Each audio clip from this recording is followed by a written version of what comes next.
I have traveled alone many times, yet this particular journey unsettled me from the moment I stepped onto the train at a nearly deserted station. A single lamp buzzed overhead as I boarded, casting a weak glow on the metal steps. Inside, the corridor felt cramped, and the air carried a stale odor mingled with something faintly sweet that I could not identify. My assigned compartment was toward the center of the coach, so I made my way there, noticing only a few quiet passengers along the way. Nobody made small talk, and their hushed postures hinted at an unspoken apprehension.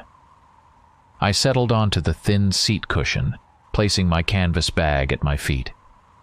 I glanced out the window, seeing only vague outlines of distant trees and fields. The station lights disappeared behind us, and soon we were rolling through darkness with no sign of towns or roads.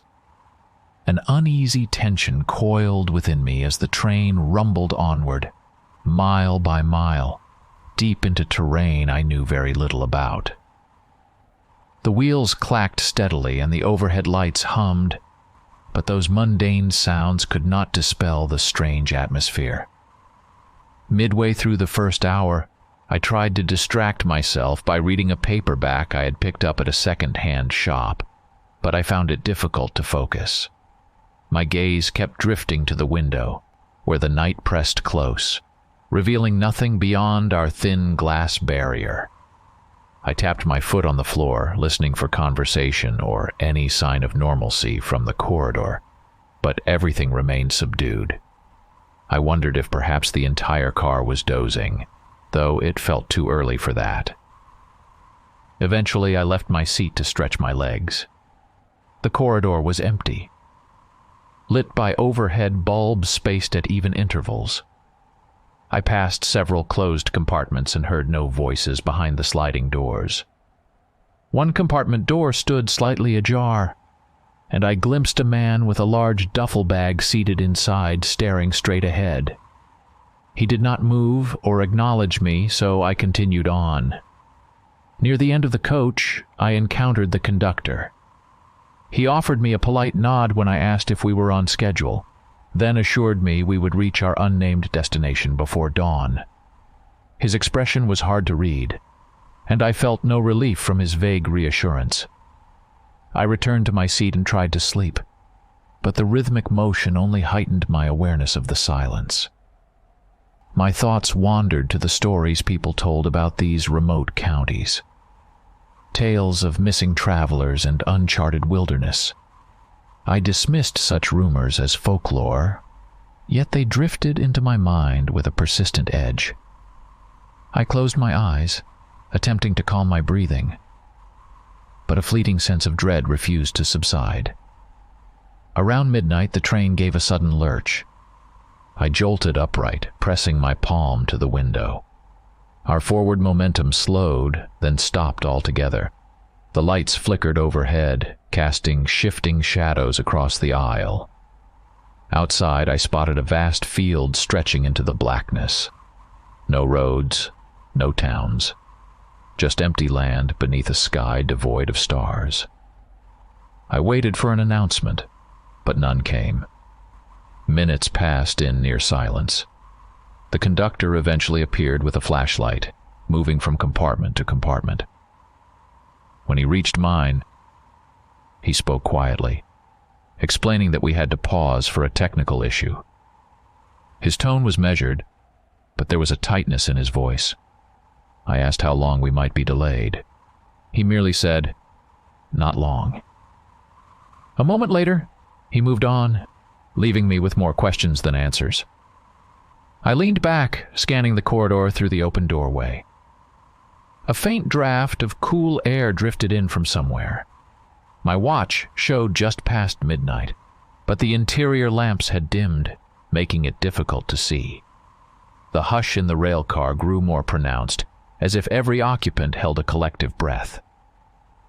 I realized I had not heard any conversation for an unnerving stretch of time.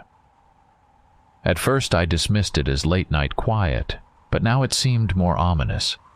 My stomach clenched with a sense of foreboding. I decided to step out into the corridor again, hoping to spot another passenger or perhaps the conductor. My footsteps on the metal floor sounded too loud in the emptiness. I paused at a nearby compartment and knocked softly. No response. I pressed my ear to the door, hearing only silence. I slid the door open a few inches. In the dim glow, I saw a single suitcase on the seat, and a coat draped over the backrest, but no person. I shut the door and proceeded to the next compartment. Once more, I found vacant seats and abandoned belongings. That growing tension in my chest became impossible to ignore. Something felt very wrong, and I sensed that the isolation beyond the windows was not our only concern. The moment I noticed those empty compartments with luggage left behind, my pulse began to race. I moved to the next car, where the lighting flickered in a disconcerting pattern. Each compartment I passed displayed a similar scene. Personal items scattered about, coats draped on seats, handbags left open, but no people. It was as if everyone had quietly vanished without time to gather their belongings. The air held a stale chill, and my breath felt shallow. I called out a greeting, hoping someone would answer. My voice echoed along the metal walls, received only by silence. In the fourth compartment I checked. I stumbled upon an unsettling sight. The bedding was torn, pillows strewn across the floor, and a dark stain spread over the small table by the window.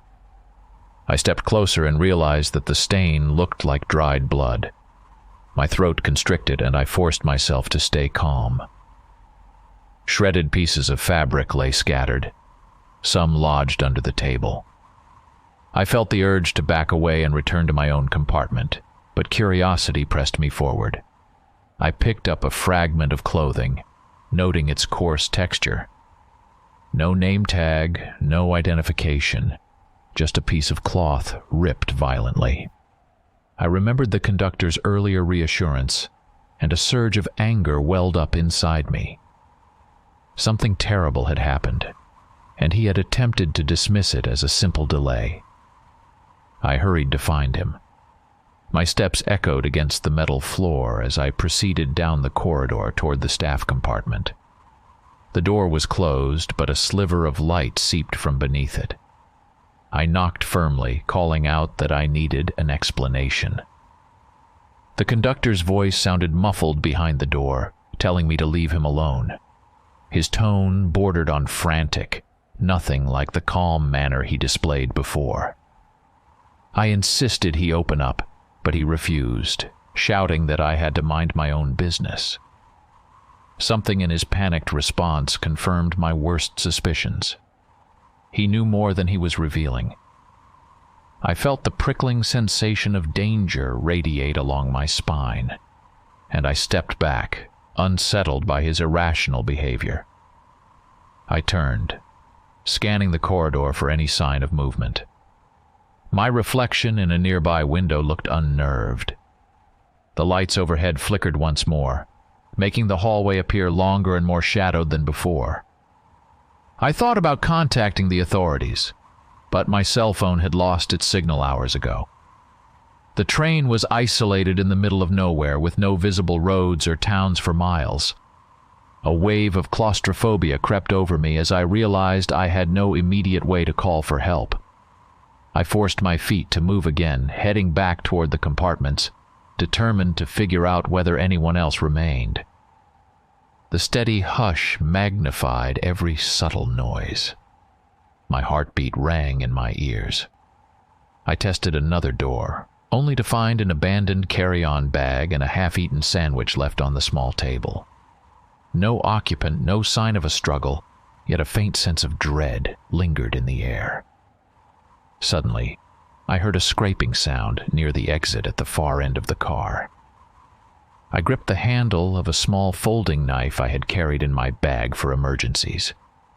The scraping grew louder, as though something brushed against the outer metal. I hurried over, pressing my ear to the door. An uncomfortable stillness followed, then a dull thud. My mind conjured disturbing possibilities, and I hesitated with my hand on the latch. I felt a gust of cold air push in from a narrow gap. I peered through the window in the door. The outside remained shrouded in darkness, but something moved in the shadows. I could not determine its shape, yet I sensed that it was alive. My chest tightened, and I eased away from the door. Retracing my steps, I stopped at a compartment that showed more signs of violence. The seat cushions were slashed, and a jagged streak of blood was smeared on the wall. My fingers clenched around my knife, uncertain how to proceed. The overhead lights flickered again, and the train's silence seemed to ring in my ears. I needed answers, so I braced myself and returned to the staff compartment, ready to confront the conductor by force if necessary. I pounded on the door, demanding he explain what was happening. The only reply was a strained whimper, followed by a frantic rattling of the lock. Frustration surged through me, and I shouted that people were missing, that there was blood. His voice came through the door in a frightened whisper, telling me to leave him alone before they came back. That cryptic reference to "they" made my stomach twist. My mind raced with questions. Who were they? What had happened to the passengers? And how could the conductor hide instead of seeking help? I stood there trembling with pent-up energy and fear. Realizing he would not open the door willingly, I kicked at it in desperation, but the latch held firm. I could feel him on the other side, refusing to unlock it. Overwhelmed by the inexplicable darkness of the situation, I backed away, deciding to look for an alternate route or any place where I might secure myself. The memory of that scraping sound at the exit lingered in my thoughts, suggesting that something outside wanted in. Or perhaps it was already inside. I wanted to escape the claustrophobic passage and search for a clearer vantage point, so I headed toward the nearest vestibule. The overhead lamps continued their erratic flicker, and each step felt heavier than the last. My grip tightened around the small folding knife, though I questioned how much use it would be if confronted by a serious threat. The scraping sounds I heard earlier echoed in my memory, prompting me to remain on guard. When I reached the vestibule, the door's window revealed the same impenetrable darkness outside. The train stood motionless in a wide, empty field that stretched for what could have been miles. I saw no headlights, no farmhouses, no telephone poles, just an expanse of dark silhouettes under a cloudy sky. A single bulb near the coupling area cast enough light for me to discern a shape pacing alongside the train. My breath caught in my throat. It looked like a large animal, moving slowly near the exterior wall. I tried to steady my nerves by taking shallow breaths. Without warning, that shape lunged at the metal side of the car, causing a thunderous rattle. I stumbled backward, adrenaline pumping through my veins. My knife felt useless in my trembling hand. The creature's outline pressed against the window, revealing what appeared to be a wolf with broad shoulders and a thick coat. Its eyes, illuminated by the dim light, seemed too aware for a mere animal. That unsettling stare pinned me in place for a few seconds. Then the beast drew back, and I heard its claws scraping across the metal door. A sudden jolt of courage, or perhaps desperation, compelled me to move away. I knew staying here placed me in a vulnerable position.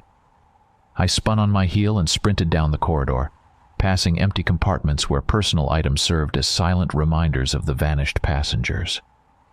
My breath came in quick bursts as I recalled the strange reference to "they" from the conductor.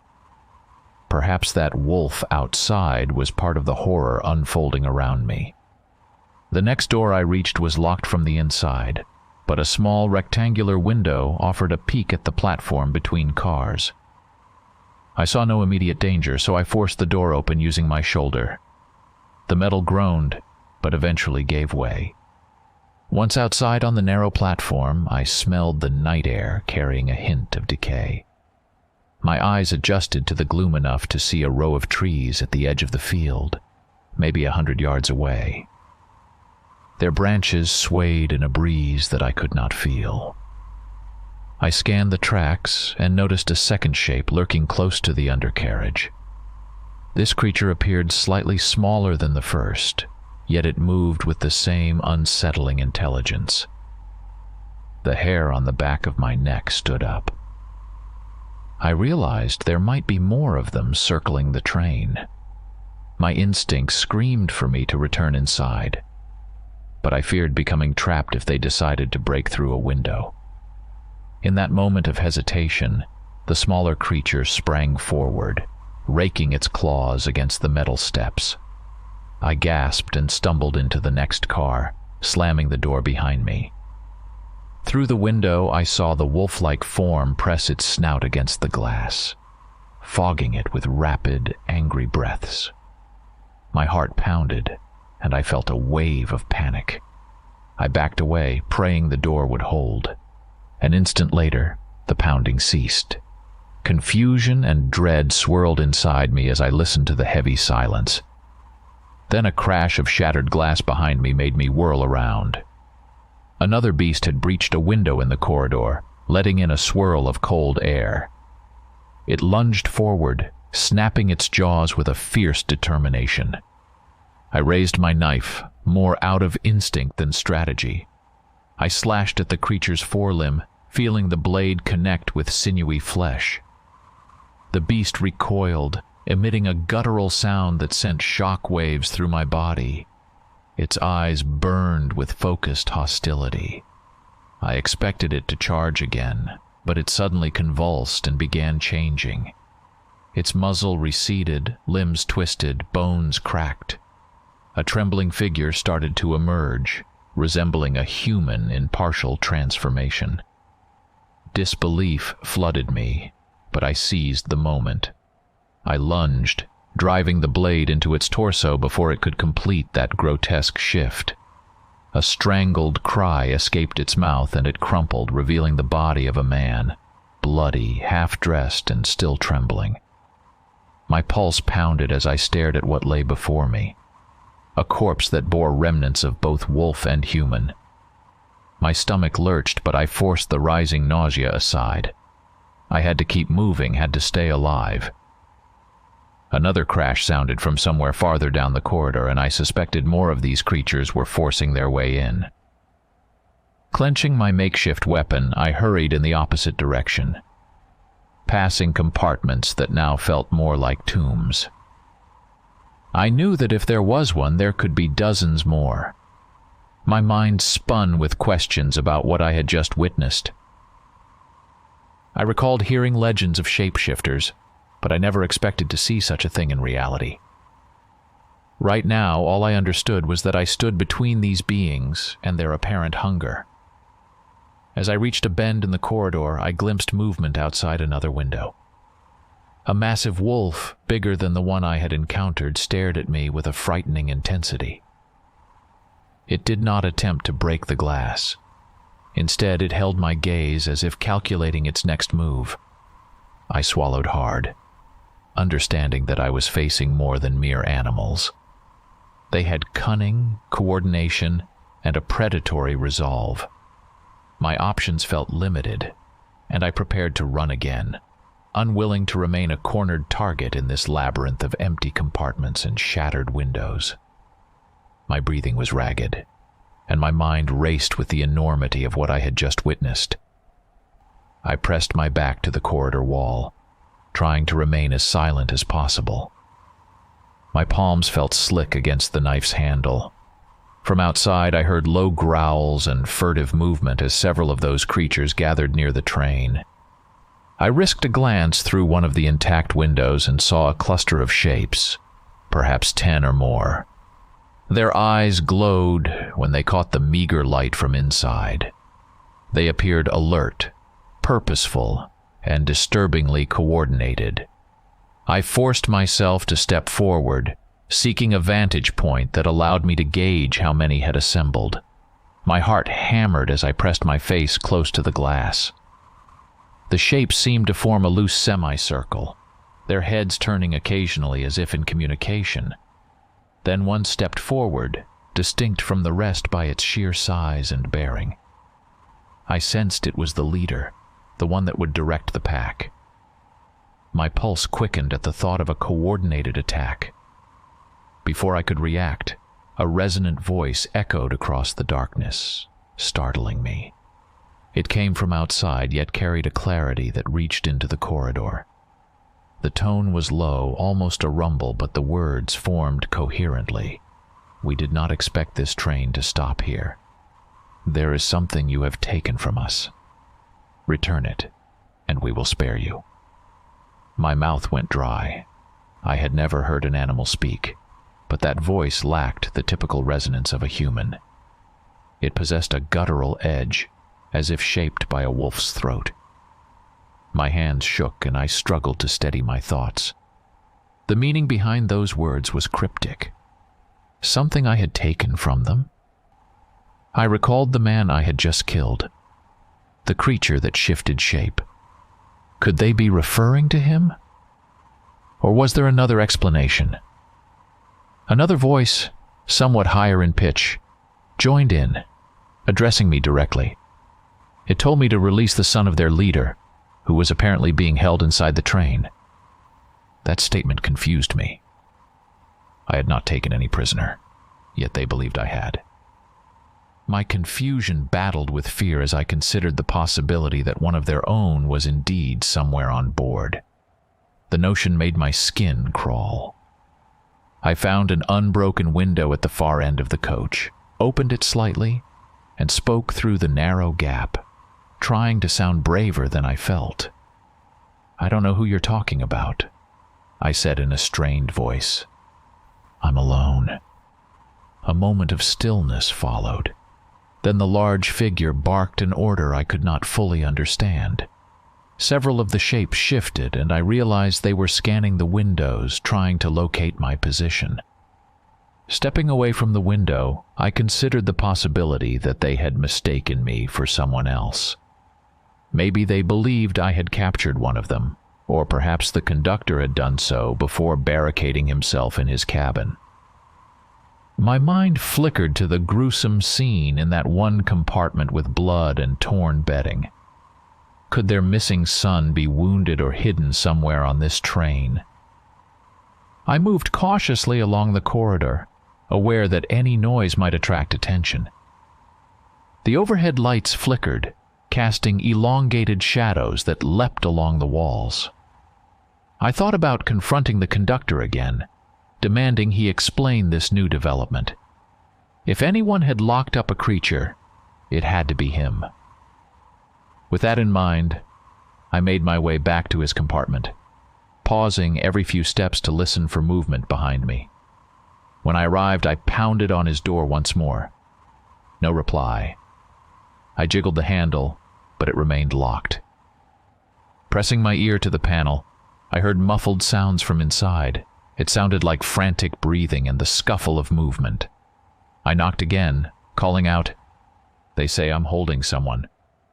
If you've got someone in there, you need to tell me now." Silence followed for several heartbeats. Then a strained whisper filtered through the wood. I could not make out the exact words, so I kicked the door in frustration. Suddenly I heard a metallic clang from the other side. Something heavy fell, followed by a sharp cry. My gut twisted. I had no idea if the conductor was alone or if he had some captive in there. I exhaled shakily, forcing myself to consider that I might need to break down this door. From outside the train, that commanding voice boomed again, warning me that time was running out. I felt a rush of panic. If the pack believed their missing individual was here, they would not hesitate to tear through the walls to retrieve him. My eyes darted to the corridor windows, anticipating another violent breach. Clenching my fists, I decided to shout a reply, hoping it might stall them. "I don't have your son," I yelled. "Let me speak to your leader face to face." A ripple of growls answered, but the leader's voice cut through. "You bring him back, or we come for you, all of you. That is our offer." "All of you," I repeated under my breath, grimly realizing I might be the only living human left on this train. My stomach churned at the thought that the others were either devoured or turned into these creatures. If so, I had no leverage, no reason for them to spare me. The conductor was the only wild card, perhaps the only clue to what had truly happened. I heard scuffling near the conductor's door again. Steeling myself, I pressed both palms against the frame, preparing to force it open. Outside, the pack's leader let out a low, menacing howl that seemed to vibrate through the train's metal shell. My heart pounded. I knew I was running out of time to find answers before the wolves, these were wolves, launched a full assault. I forced the conductor's door open by prying at the frame with a metal bar I found near a maintenance closet. My shoulders ached as I applied steady pressure until the wood cracked. When the door finally gave way, I stepped inside, keeping a tight grip on my knife. The small compartment contained a desk bolted to the floor, a narrow bunk, and a battered trunk in the corner. The overhead bulb flickered, revealing the conductor crouched in the far corner. He clutched a handgun, pointing it at me with unsteady hands. I raised my palms in a gesture of caution, though I still held the knife. "Lower that," I said, aware my voice trembled. "We're in enough danger without shooting each other." The conductor's eyes brimmed with panic. His knuckles were white around the pistol's grip, and sweat trickled down his temple.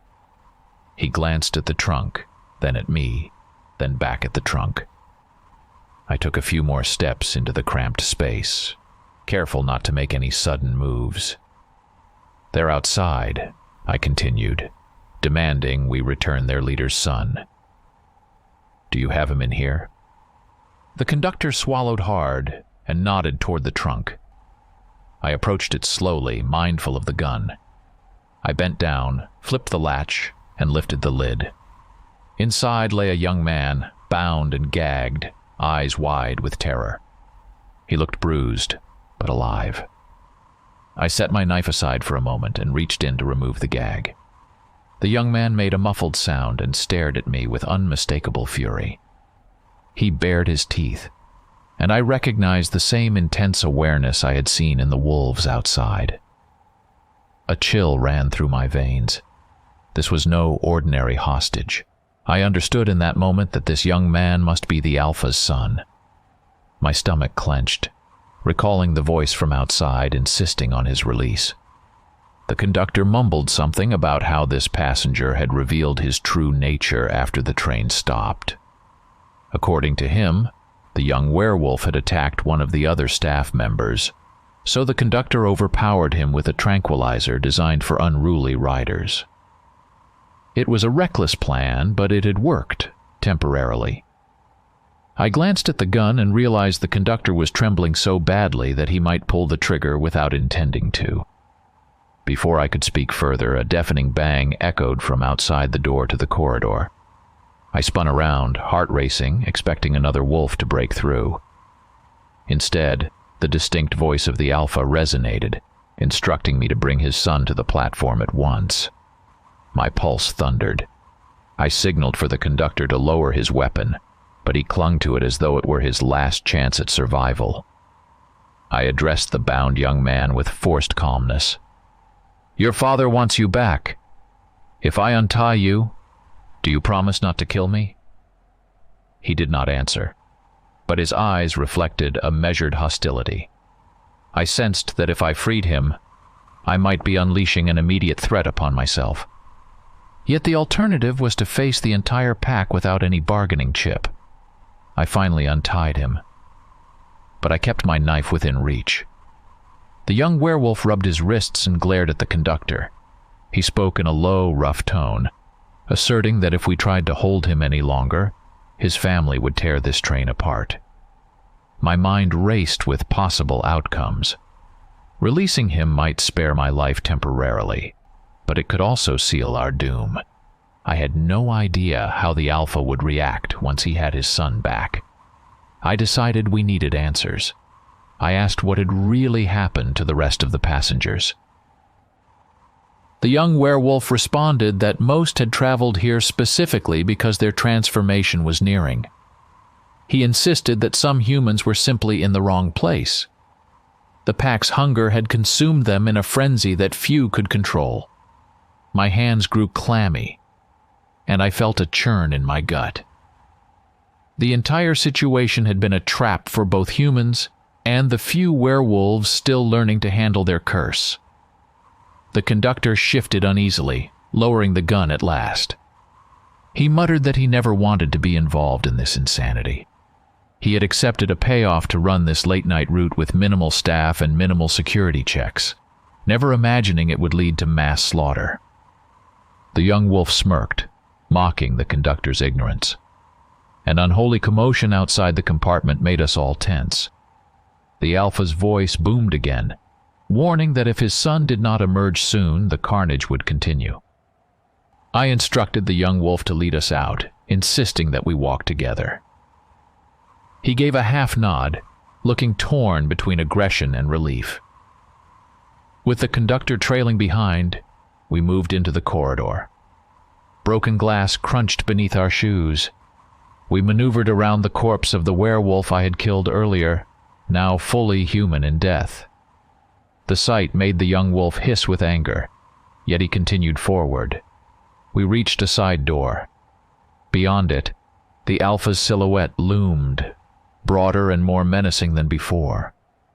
A group of wolves gathered in a loose formation behind him, their eyes illuminated by the faint glow of the train's interior lights. I swallowed hard, still gripping my knife. The conductor clutched his gun at his side, uncertain and pale. The Alpha spoke with deliberate calm, addressing his son before shifting his gaze to me. I sensed that our fragile standoff hinged on what happened next. We stepped down onto the platform between two cars, where the Alpha stood waiting with several members of his pack. I felt my heart pounding, aware that a single misstep could trigger an all-out attack.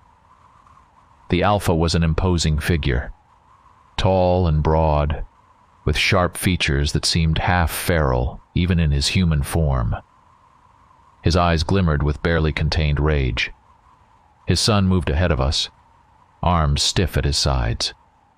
When the Alpha saw him emerge, a flicker of relief crossed his harsh expression. He beckoned the young wolf closer, but his gaze locked onto me. I tried to slow my breathing, reminding myself to stay focused. If the Alpha chose violence, I doubted my small knife or the conductor's shaky gun would offer much protection against so many werewolves. The Alpha spoke in a measured tone, stating that we had interfered with matters we did not understand. His son stood at his side, glaring at me but saying nothing.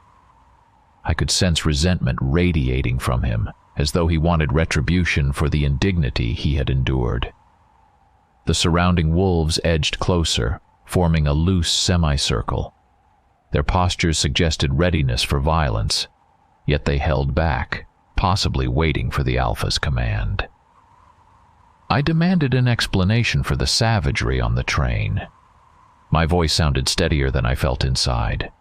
The Alpha regarded me with disdain. He insisted that once every 66 years, they undergo a heightened state of bloodlust during the transformation, and that many among them cannot control it. The remote path of this train, he explained, had been selected to minimize human witness and to ensure the newly turned werewolves could feed without drawing attention. Most of the passengers had known what they were, but a few human travelers had been caught in the middle. The conductor spoke up, voice trembling. He claimed he had never agreed to the slaughter of innocents. The Alpha snarled at him, calling him a fool for believing this journey could remain clean. My stomach lurched. I tried to suppress the image of blood-stained compartments and torn luggage. The Alpha's stance suggested that negotiations were almost irrelevant now that he had his son. I pressed for some kind of truce, pointing out that no one else remained alive here except the three of us. The Alpha's lip curled. He said he wanted vengeance for the werewolf I had killed. I bristled, but I tried to keep my tone calm, reminding him that his werewolf had attacked me first. The Alpha took a menacing step forward, forcing me to grip my knife more tightly. I saw the conductor's gun wobble in his hand. Suddenly, the Alpha's son hissed that I had to pay for his humiliation. He lunged toward me, arms snapping into a half-transformed state. I instinctively jumped back. The Alpha barked a single word, halting his son in mid-charge. The tension in the air was suffocating. The Alpha said that if I surrendered, they might let me live until sunrise. I knew it was a hollow promise, but I forced myself to meet his gaze, refusing to show complete submission. I demanded he clarify whether he intended to spare me. His eyes flickered with contempt. He stated that mercy was not their way, yet if I cooperated, perhaps I would earn a quick death instead of prolonged suffering. My pulse hammered in my temples. The conductor muttered curses under his breath, stepping back until he nearly collided with the railcar wall. I sensed that any pretense of negotiation was collapsing. The Alpha's pack closed in, and I realized we were surrounded. I had to make a choice. I could not defeat them head-on. My eyes darted toward the side of the train, where an emergency ladder led to the roof. Another glance behind me revealed a narrow gap leading to the field. I also considered that the train's interior might offer temporary shelter, though they had already broken through windows. A surge of adrenaline coursed through me as I recalled the vow I made to myself. I would not die like cornered prey. Gripping my knife, I lunged without warning, driving the blade straight into the Alpha's son. I felt the steel sink into flesh. He let out a furious cry, and the Alpha roared, the sound vibrating through my bones. In the next instant, chaos erupted. The surrounding wolves charged, and I scrambled backward. The conductor fired a shot, missing his target entirely. A werewolf tackled him to the ground. I dashed for the open door that led back into the train. My heart hammered as I sprinted down the corridor. Howls reverberated behind me, and I heard the scrape of claws on metal. I glanced back, seeing the Alpha crouched beside his mortally wounded son, letting out a deep, grief-stricken growl. A fresh wave of terror surged through me as I realized that killing the Alpha's son had sealed my fate. There would be no leniency now. I ran toward the nearest window, smashing out the remnants of broken glass, and hauled myself through. My feet landed on the rough ground outside. I could smell the damp earth and the faint odor of diesel. Behind me, the train rattled with the sound of rampaging beasts. I took off at a desperate sprint into the open field, not caring about the darkness or the uneven terrain. The only thought in my mind was escape, though I knew they would be right behind me. I sprinted across the open field under a moonless sky, my heart pounding in my chest. My shoes sank into soft soil, slowing my pace in places where the ground was uneven. Behind me, I heard distant snarls and the rustle of tall grass. I refused to glance back, focusing instead on covering as many yards as possible between myself and the train. I felt disoriented, uncertain which direction might lead to safety, but I pressed on, trusting sheer distance might give me a chance. After approximately half a mile, I crested a small rise and spotted something unexpected, a pair of blinking lights in the distance hovering in the sky. My first thought was that it might be a rescue helicopter or some law enforcement craft. Hope surged in my chest, and I quickened my pace, ignoring the burning in my thighs. Behind me, faint howls punctuated the night air, indicating the pack had split up to search for me. I pushed onward, stumbling on patches of tangled grass. The lights grew closer, revealing themselves as a military helicopter that hovered about 200 feet above the ground. Searchlights stabbed through the darkness, illuminating swaths of field and forest.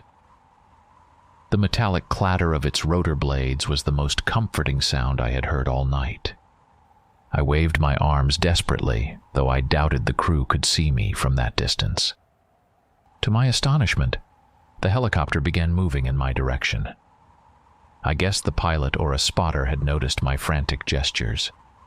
Spotlights swept across the field until one beam settled on me. I was momentarily blinded by the brightness, but relief flooded me. I kept running, anticipating some form of rescue. Then, from the corner of my eye, I saw a dark shape lunge out from behind a low patch of shrubs. I dove to the ground as a massive werewolf swiped its claws where my chest had been a split second earlier. I hit the dirt hard, coughing as dust filled my lungs. The werewolf stood between me and the searchlight, blocking the beam. I saw the glint of savage intent in its eyes. Its shoulders bunched, ready to pounce. I fumbled for my knife, but realized I had dropped it while escaping the train. Fear coursed through every nerve, but I scrambled to my feet, bracing for another lunge. Before the beast could strike again, a burst of gunfire rang out from above. The werewolf convulsed, staggering sideways as bullets ripped through the air. With a shocked snarl, it collapsed, kicking up a cloud of dust. My lungs burned as I inhaled that gritty air, hardly believing my luck. The helicopter's presence had saved my life. The whirring blades grew louder as the aircraft descended to about 50 feet, its side hatch sliding open. A soldier aimed a rifle, scanning the perimeter with a sharp gaze. I heard muffled commands over a loudspeaker. Another soldier tossed down a rope ladder. My knees felt weak, but I forced myself to move toward it, ignoring the possibility that more werewolves lurked nearby. I reached the ladder, gripping it with shaking hands, and climbed. My arms trembled with exertion, the night's terrors draining my energy. Once inside the helicopter's cabin, I collapsed onto the metal floor. A soldier helped me strap into a seat, barking questions about who I was and whether I was alone. My words tumbled out in a disjointed rush. An isolated train, vanishings, savage creatures. Their faces showed skepticism, but the pilot must have witnessed the werewolf go down. One of the soldiers reported that they had engaged multiple hostile targets in the area. While the helicopter ascended, I peered out of the open side door and saw the silhouettes of more werewolves retreating into the tree line. Brief flashes of gunfire lit the darkness as the soldiers picked off stragglers. The scene felt surreal, like some nightmare realized. I tried to catch my breath, every muscle quivering from adrenaline. As the helicopter gained altitude, a soldier wrapped a blanket around my shoulders. He questioned me more thoroughly about what had happened. I explained the partial truth. The train was attacked by dangerous creatures, and many people had vanished or been killed. I did not mention the word werewolf, uncertain whether they would believe me without seeing the transformations themselves. They listened, exchanging glances that suggested they suspected something extraordinary, but lacked the full context. The pilot relayed coordinates to a base, indicating we were in a remote pocket of the southern states, far from any large city. I clutched the blanket, struggling to steady my breathing. The soldiers examined my minor cuts, confirming I was not grievously injured. I could not shake the dread that had rooted in my mind, knowing that the Alpha and many of his pack were still alive. Before we cleared the area, one last volley of gunfire erupted from the helicopter's mounted weapon. I caught sight of a massive shape sprinting into dense brush, seemingly unfazed by the bullets. Then the creature vanished into the dark forest. The soldier at the gun cursed under his breath. We accelerated away, the faint hum of the helicopter's instruments surrounding us. I slumped against the cabin wall, unsure of what lay ahead, but grateful for a momentary reprieve from the slaughter I had endured. Months passed after my rescue by that military helicopter, and my life had shifted in ways I could hardly articulate. The investigators who debriefed me kept pressing for details, but I knew better than to share every part of the story. I settled for explaining that a group of violent individuals had orchestrated the massacre on the train. Official reports vaguely referenced cult activity and unidentified armed attackers. Though a few higher-ups seemed skeptical, the official narrative let the matter rest without delving into supernatural explanations. Back home, I tried to return to a routine. My job required me to interact with colleagues who had no idea what I had experienced. My nights became restless. I would lie awake, staring at the ceiling, recalling the night in that deserted field. Sometimes I thought I heard distant howling, though the city was quiet. Each time a full moon approached, my nerves tightened. I would catch myself tensing at small noises, half expecting a wolf's silhouette to appear outside my apartment window. Even mundane errands triggered flashbacks. A random sound in a grocery store or a dog barking in a neighbor's yard could make my heart skip a beat. I grew cautious, avoiding remote areas. The trauma weighed on me, but I also sensed something else, a looming presence that watched and waited. There were moments when I strolled along a sidewalk and felt eyes on me, turning around to see no one there. Yet I could not rid myself of the certainty that I was not safe. One evening, I ventured to a local bar, hoping the noise and the presence of other people might soothe my nerves. I found a seat near the far corner, sipped a light beer, and tried to observe the normalcy around me. The bartender chatted with regulars. Sports highlights played on a television mounted above the counter, and laughter punctuated the smoky air. For a brief moment, I felt almost human again, removed from the horrors of that fateful trip. Then I noticed a figure at the bar's entrance, wearing a plain jacket and jeans. He did not appear unusual at first glance, but the intensity of his stare unsettled me. Our eyes locked across the room and my pulse quickened. I recognized something in his gaze, an echo of what I had seen that night. His posture was too rigid, his face too grim. He turned away after a few seconds, slipping out into the darkness. I abandoned my drink and walked outside, looking up and down the street, but he was gone. In the weeks that followed, more odd incidents occurred.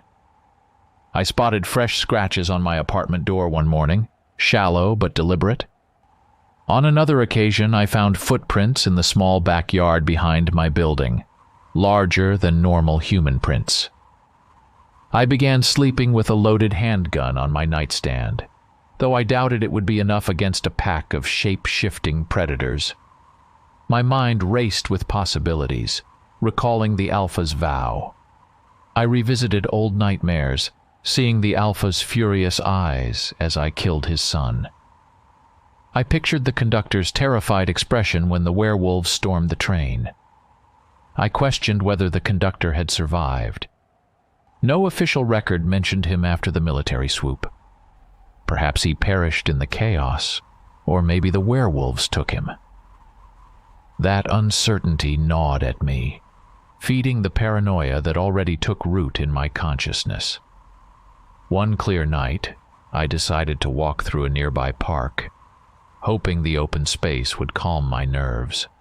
Streetlights cast long shadows across the pavement, and the distant hum of traffic provided a mild backdrop. As I passed a row of neatly trimmed hedges, I saw fresh claw marks gouged into a wooden trash bin. My breath hitched, The marks were deep, spaced in a pattern that suggested an unusually large hand or paw. I felt an icy dread settle in my chest. I quickened my steps, scanning my surroundings. A shape flickered at the edge of my vision. I reached under my jacket, gripping the gun's handle. My senses went on high alert, but the shape disappeared behind a tree. I heard a low growl. My instincts told me to run, yet I stood rooted to the spot, adrenaline coursing through me. After a few seconds, the night went silent again.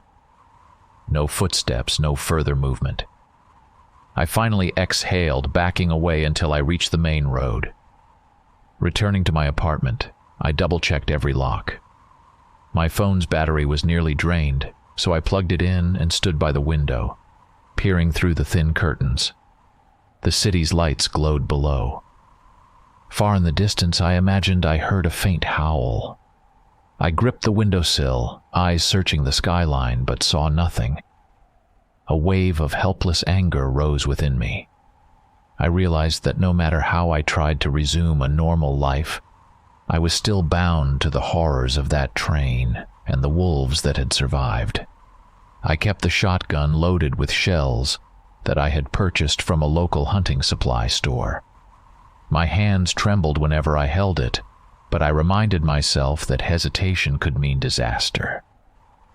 The sightings near my apartment, along with the claw marks and missing pets in the neighborhood, pushed me to prepare for a confrontation I suspected would happen at night. I spent my evenings peering out the window, checking every shadow and listening for footsteps in the hallway. My landlord noticed my behavior and asked if everything was all right, but I offered vague excuses and continued my vigilance. After another week of uneasy sleep, I decided I could not wait for the werewolves to strike on their own terms.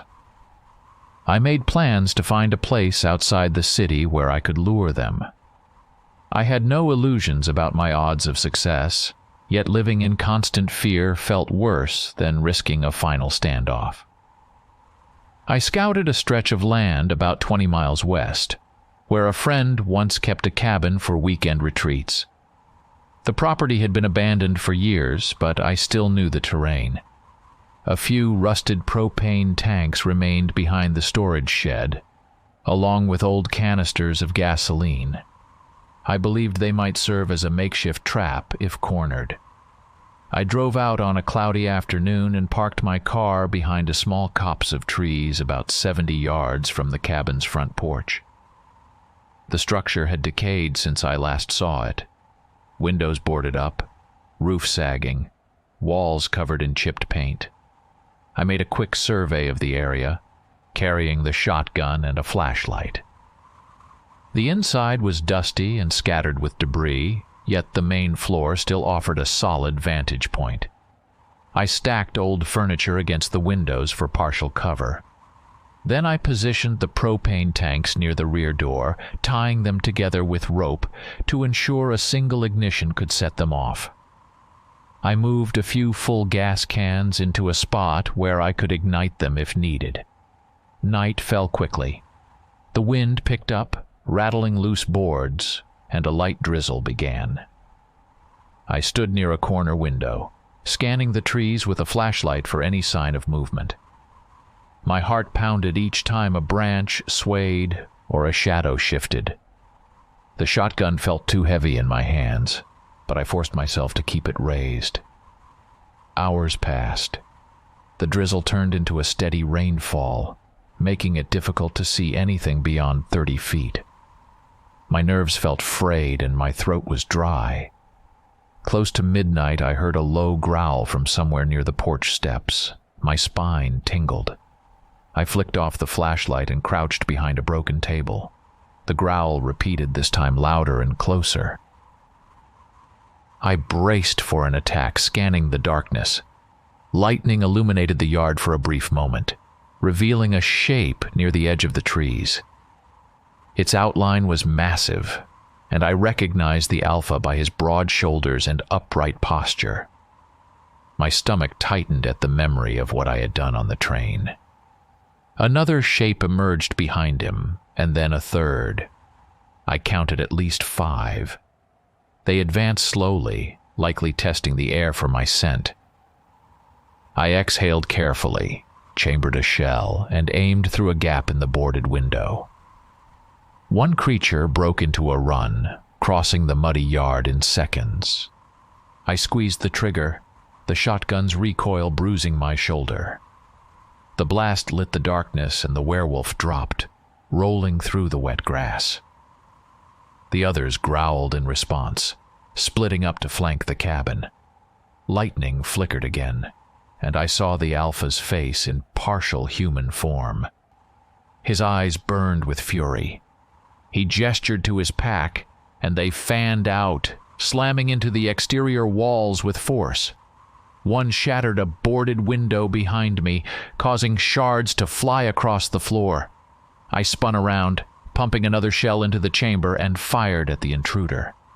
The shot hit home, driving it backward, but I knew more would come. The cabin shook as they rammed doors and windows. Rain leaked through the sagging roof, dripping onto the floorboards. My plan hinged on guiding them to the rear door where the propane tanks waited. I retreated to the back hallway, stepping around piles of debris, and positioned myself so I could lure them in. I fired another shell through a hole in the wall, hoping to make noise that would draw them toward me. The clang of falling furniture signaled their entry through the front room. My heart thudded so hard I could feel my pulse in my temples. I ran to the storage area where I had set the gasoline cans and ready to flare. Footsteps, or perhaps claws, clattered against the warped boards. I heard a savage snarl as one of them caught sight of me. Without hesitation, I ignited the flare and dropped it onto a trail of spilled gasoline. Flames roared up instantly. I dashed behind a large cabinet, shielding myself as fire flashed toward the propane tanks. An ear-splitting explosion tore through the cabin's back wall. The blast shook the entire structure, sending fragments of wood and metal flying. I ducked, feeling the heat scorch the air. I saw silhouettes of at least 2 werewolves flung sideways by the force. Smoke billowed, stinging my eyes. My ears rang with the roar of destruction. Through the haze I glimpsed the Alpha staggering, clutching a deep wound across his chest. Our eyes met, and I felt certain he would charge again. Instead, he snarled and sprinted away, disappearing into the stormy night. I crawled out of the collapsed structure at first light, moving carefully over splintered boards and twisted metal. My arms ached, and my right leg throbbed from a deep gash I had received when debris fell in the explosion. The rain had stopped, leaving behind a fog that clung to the broken timbers. I dragged myself until I reached the muddy yard and forced my body upright, leaning on a piece of shattered wood for support. My shotgun lay in fragments somewhere inside the wreckage. Cautiously, I scanned the area. Burned beams still smoldered, giving off bitter smoke. The blast had gutted half the cabin, and the other half leaned at a dangerous angle. I spotted a motionless shape near the collapsed rear door, its fur singed and its limbs contorted. The rest of the pack was either buried under rubble or gone. My ears still rang and my thoughts felt scrambled, but I knew I had to move quickly before any survivors regrouped. I limped around to the side of the house, retrieving a small first aid kit from my car, which fortunately had remained unharmed behind the trees. My leg needed immediate attention, so I disinfected the wound and wrapped it with gauze, clenching my teeth against the pain. My throat was dry, and my shoulders sagged from fatigue. Yet I felt a grim sense of accomplishment that I was still alive. I paused to consider my next move. The Alpha had escaped, and I believed he would carry his grudge until one of us was dead. The explosion had destroyed several of his followers, but he had endured worse injuries in the past. My mind flicked back to the train, recalling how swiftly they could heal from bullets and knife wounds. The twisted bodies among the charred remains made it clear that some had not survived this trap. But I could not discount the Alpha's resilience. Weary and battered, I decided to leave the cabin site and find some kind of medical care. However, the remote location complicated matters. My phone had no signal, and the only hospital was more than 30 miles away. I climbed into my car, started the engine, and set my GPS for the nearest clinic. My hand still shook on the steering wheel. Every bump in the dirt road reminded me of the shrapnel wound in my calf. I told myself to focus, to keep driving until I found help. After about 15 miles, I turned onto a paved highway. The sun rose behind low clouds, casting a dull glow across the wet asphalt. My fuel gauge hovered near empty, so I pulled into the first gas station I saw. A lone clerk stood behind the counter, tapping at his phone. When I entered, I must have appeared half dead, covered in soot and limping badly. He gawked but said nothing as I grabbed bottled water and paid cash. Outside, I leaned against my car, sipping the water and trying to steady my thoughts. My leg throbbed with each heartbeat, and every noise set me on edge. A passing truck caused me to flinch, my nerves still raw. Part of me expected the Alpha to emerge from the trees at any moment, finishing what he had started. I knew I could not remain vulnerable in this open lot, so I continued driving, covering the last stretch of road until I reached a small medical facility. Inside, a nurse took one look at my injuries and ushered me to an exam room. A doctor with a weary expression stitched the laceration and insisted on X-rays to check for fractures. She asked about the circumstances, but I provided only vague details, claiming a mishap with debris while clearing an old cabin. She gave me antibiotics and pain medication, then told me to keep the wound clean. I left the clinic with an unsteady gait, filled with lingering dread. My reflection in the rearview mirror showed bruises, a bandaged temple, and eyes still wide with tension. I could not erase the memory of the Alpha's final glare before he fled. I understood that his rage and thirst for revenge had not vanished. The cycle of violence and pursuit might continue, and I had no clear plan for dealing with a vengeful werewolf determined to avenge his son and fallen pack members. As evening approached, I found myself staring at the horizon, aware that I had survived once more, but carried fresh scars, both physical and mental. I pulled into a cheap motel, limped into a room, and locked every bolt and chain on the door. Outside, the wind picked up, swirling the thin curtains on the window's edge.